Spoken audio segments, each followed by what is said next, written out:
Hi കുട്ടികളെ, smart ക്ലാസ്സിൻ്റെ പുതിയൊരു വീഡിയോയിലേക്ക് സ്വാഗതം. ഇപ്പം നമ്മൾ സോഷ്യൽ സയൻസിൻ്റെ first lesson medieval India the centre of power രണ്ടാമത്തെ പാർട്ടിലേക്ക് പോകാം. നമ്മൾ സുൽത്താനേറ്റ് പീരീഡിനെ കുറിച്ചാണ് ഡിസ്കസ് ചെയ്തത്. അപ്പോൾ സുൽത്താനേറ്റ് പീരീഡിലെ ആദ്യത്തെ രണ്ട് ഡൈനാസ്റ്റികളെ കുറിച്ച് നമ്മൾ പറഞ്ഞു. Mamluk dynasty, Khalji dynasty. The Khalji dynasty succeeded the Mamluk dynasty അല്ലേ. മംലൂക്ക് ഡൈനാസ്റ്റിയെ സക്സീഡ് ചെയ്ത് വന്ന രണ്ടാമത്തെ ഡൈനാസ്റ്റി ആയിരുന്നു ഏത്? Khalji dynasty. Alauddin Khalji was the most prominent among the Khalji ruler. അപ്പോൾ ഖൽജി റൂളറിലെ ഏറ്റവും മോസ്റ്റ് പ്രോമിനൻ്റ് ആയിട്ടുള്ള ഭരണാധികാരിയായിരുന്നു Alauddin Khalji. It was during his reign the south and west expansion of India came under Delhi Sultanate. Gujarat was the first region that came under his control. അപ്പോൾ ഇദ്ദേഹത്തിൻ്റെ കാലഘട്ടത്തിലായിരുന്നു ഏറ്റവും കൂടുതൽ ഡൽഹിയുടെ expansion നടന്നത്. ഗുജറാത്ത് ആയിരുന്നു first region that came under his control. അദ്ദേഹത്തിൻ്റെ കൺട്രോളിൽ വന്ന ആദ്യത്തെ റീജിയൻ ഗുജറാത്ത് ആയിരുന്നു. What are the geographical peculiarities of Gujarat. അപ്പോൾ ഭൂമിശാസ്ത്രപരമായിട്ട് ഡൽഹിയുടെ പ്രത്യേകതകൾ എന്തൊക്കെയാണ്? The long cost line is the peculiar feature of Gujarat. അപ്പോൾ ഗുജറാത്ത് എന്ന് പറയുന്നത് ഇന്ത്യയുടെ ഏറ്റവും പ്രധാനപ്പെട്ടൊരു കോസ്റ്റൽ പ്ലെയിൻ ആയിരുന്നു. അപ്പോൾ കോസ്റ്റൽ ലൈൻ തീരപ്രദേശം ഏറ്റവും കൂടുതലായിട്ട് കാണപ്പെടുന്ന പ്രദേശമായിരുന്നു. Therefore several sea port exist. അപ്പോൾ ഏതാണ് കോസ്റ്റൽ ലൈൻ കൂടുതലായിട്ട് കാണുമ്പോൾ തുറമുഖങ്ങളും കൂടുതലായിട്ട് ഉണ്ടായിരുന്നു. With the conquest of Gujarat, the seaport came under the control of Alauddin Khalji. അപ്പം ഇത് ഗുജറാത്ത് കീഴടക്കിയതിന് ശേഷം ഈ പോർട്ടുകളുടെ എല്ലാം ചുമതല ആർക്കായി? അലാവുദ്ദീൻ ഖൽജി ആയിരുന്നു ഇവിടെയെല്ലാം നിയന്ത്രിച്ചിരുന്നത്. He could import the fine horses from Iraq through this ports. നല്ല കുതിരകളെയൊക്കെ എന്ത് ചെയ്യുന്നു? ഇറാഖിൽ നിന്നും ഈ പോർട്ട് വഴി അദ്ദേഹം ഇമ്പോർട്ട് ചെയ്തിരുന്നു.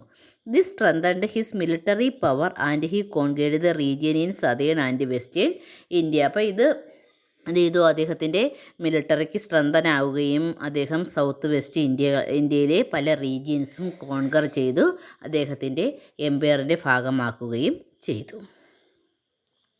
The Khalji dynasty was succeeded by the Tughlaq dynasty. അപ്പം മൂന്നാമത്തെ ഏറ്റവും പ്രധാനപ്പെട്ട ഒരു ഡൈനാസ്റ്റി ആയിരുന്നു Tughlaq dynasty. Muhammad bin Tughlaq was an important ruler of the Tughlaq dynasty. ഇപ്പോൾ തുഗ്ലക്ക് ഡൈനാസ്റ്റിയിലെ ഏറ്റവും പ്രധാനപ്പെട്ട ഒരു രാജാവായിരുന്നു Muhammad bin Tughlaq. To rule more efficiently, he shifted the capital from Delhi to Devagiri and renamed the later as Daulatabad. അപ്പോൾ അദ്ദേഹത്തിന് ഭരണത്തിലൊക്കെ വളരെ എഫിഷ്യൻസി ഉണ്ടായിരുന്നു.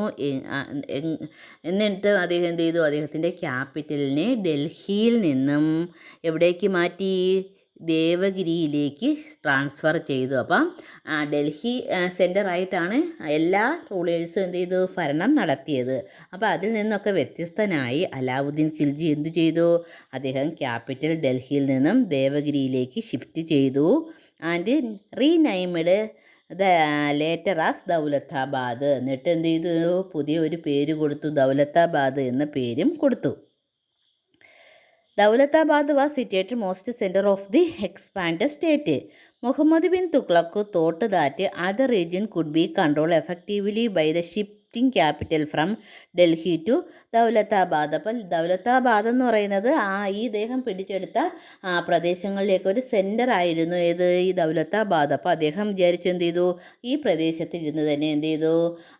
മറ്റുള്ള പ്രദേശങ്ങളെല്ലാം എഫക്റ്റീവ്ലി കൺട്രോൾ ചെയ്യാൻ പറ്റുമെന്ന് അദ്ദേഹം ചിന്തിച്ചത്. Later he found that the shifting the capital was not practical and withdrew the decision. പക്ഷേ ഇതൊരു പരാജയപ്പെട്ട തീരുമാനമാണെന്ന് മനസ്സിലാക്കുകയും അദ്ദേഹം എന്ത് ചെയ്തു? ആ തീരുമാനത്തെ എന്ത് ചെയ്തു? നിർത്തലാക്കുകയും ചെയ്തു. വീണ്ടും ക്യാപിറ്റൽ എന്തായിട്ട് മാറി? ദേവഗിരിയിൽ നിന്നും വീണ്ടും ക്യാപിറ്റൽ ഡൽഹിയിലേക്ക് മാറുകയും ചെയ്തു. The ruler of the Said and Lodi dynasty who succeeded Tughlaq dynasty were weak. അപ്പോൾ തുഗ്ലക്ക് ഡൈനാസ്റ്റിക്ക് ശേഷം വന്ന രണ്ട് പ്രധാനപ്പെട്ട ഡൈനാസ്റ്റീസ് ആയിരുന്നു സെയ്ദ് ഡൈനാസ്റ്റിയും ലോധി ഡൈനാസ്റ്റിയും. പക്ഷേ രണ്ട് ഡൈനാസ്റ്റിയും വളരെ വീക്കായ ദുർബലമായിട്ടുള്ള സാമ്രാജ്യങ്ങളായിരുന്നു. The sultanate rule began to decline with the end of the Tughlaq dynasty. അപ്പോൾ തുഗ്ലക്ക് ഡൈനാസ്റ്റിയുടെ പീരീഡ് കഴിഞ്ഞപ്പോൾ തന്നെ എന്ത് ചെയ്തു, സെയ്ദ് ഡൈനാസ്റ്റിയും അത് കണക്ക് ലോധി ഡൈനാസ്റ്റിയൊക്കെ കാലഘട്ടത്തിൽ തന്നെ സുൽത്താനേറ്റ് പീരീഡ് ക്ഷയിച്ചു തുടങ്ങി. Delhi under the Mughal rule. അപ്പോൾ ഇത്രയായപ്പോഴത്തേക്ക് നമ്മുടെ ഡൽഹി സുൽത്താനേറ്റ് അവസാനിച്ചു. അപ്പോൾ 5 പ്രധാനപ്പെട്ട ഡൈനാസ്റ്റി ആയിരുന്നുള്ളത്. ഏതൊക്കെയാണ്? Mamluk dynasty, Khalji dynasty, Tughlaq dynasty, Sayyid dynasty, Lodi dynasty. അങ്ങനെ 5 ഡൈനാസ്റ്റികളായിരുന്നു ഡൽഹി സുൽത്താനേറ്റിലുണ്ടായിരുന്നത്. നോക്കിയാൽ അടുത്തത് Mughals.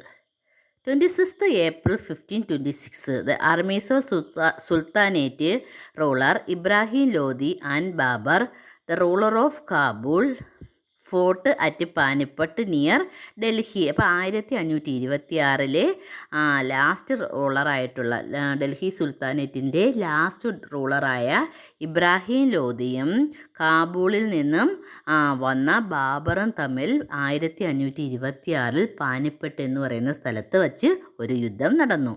Since the army of Babur made use of cannons and gun powder, they made easily defeat the army of Ibrahim Lodhi. അപ്പോൾ എന്ത് ചെയ്തു, അവർ തോക്കുകളും ഗൺ പൗഡറും ഒക്കെ ഉപയോഗിച്ചാണ് എന്ത് ചെയ്തു ആ യുദ്ധത്തിൽ ഇബ്രാഹിം ലോധിയെ പരാജയപ്പെടുത്തി.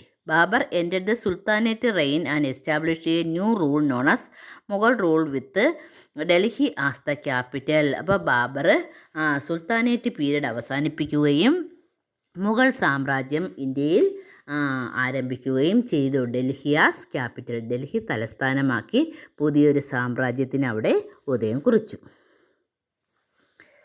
ഓക്കെ, ഏതൊക്കെയായിരുന്നു പ്രധാനപ്പെട്ട ഡൽഹി മുഗൾ റൂളേഴ്സ്? ബാബർ, ഹുമയൂൺ, അക്ബർ, ജഹാംഗീർ, ഷാജഹാൻ, ഔറംഗസീബ്. അപ്പോൾ മുഗൾസിലെ ഏറ്റവും പ്രധാനപ്പെട്ട റൂളേഴ്സായിരുന്നു Babur, Humayun, Akbar, Jahangir, Shah Jahan, Aurangzeb. The Mughal rule established by the Babur was later extended. Akbar played an important role in the expansion of Mughal empire. അപ്പം മുഗൾ സാമ്രാജ്യം എന്ത് ചെയ്തു? ബാബർ തുടങ്ങിയ മുഗൾ സാമ്രാജ്യം എന്ത് ചെയ്തു? അദ്ദേഹത്തിൻ്റെ സാമ്രാജ്യം വളരെയധികം വിസ്തൃതമായി. അതിൽ ഏറ്റവും കൂടുതൽ പങ്കുവഹിച്ചത് അക്ബറാണ്. He formed a huge army to maintain it. He adopted a special system known as Mansabdari. അപ്പോൾ അദ്ദേഹത്തിൻ്റെ സാമ്രാജ്യം നിലനിർത്തുന്നതിനും എക്സ്പാൻഡ് ചെയ്യുന്നതിനും ഒക്കെ വേണ്ടി വളരെ വലിയ ഒരു ആർമി ഇദ്ദേഹം മെയിൻറ്റെയിൻ ചെയ്തു. ഈ സംവിധാനത്തെ വിളിക്കുന്ന പേരാണ് മാൻസബ്ദാരി സമ്പ്രദായം. Under this system, every officer was liable to maintain a specific number of soldiers. അപ്പോൾ അദ്ദേഹത്തിന് ഈ സമ്പ്രദായം അനുസരിച്ച് ഓരോ ഓഫീസേഴ്സും ഓരോ ഓഫീസേഴ്സിനും കുറച്ച് പ്രഗത്ഭരായിട്ടുള്ള സോൾജിയേഴ്സിനെ മെയിൻറ്റെയിൻ ചെയ്യേണ്ട ഉത്തരവാദിത്തം ഉണ്ടായിരുന്നു. Raja Mansingh, Raja Todarmal, Birbal, Raja Jaisingh etcetera were the prominent Rajputs who held important office during the Mughal period. അപ്പോൾ മുഗൾ പീരീഡിലെ പ്രധാനപ്പെട്ട മുഗൾ രജപുത്ര ഓഫീസേഴ്സ് ആരൊക്കെയായിരുന്നു?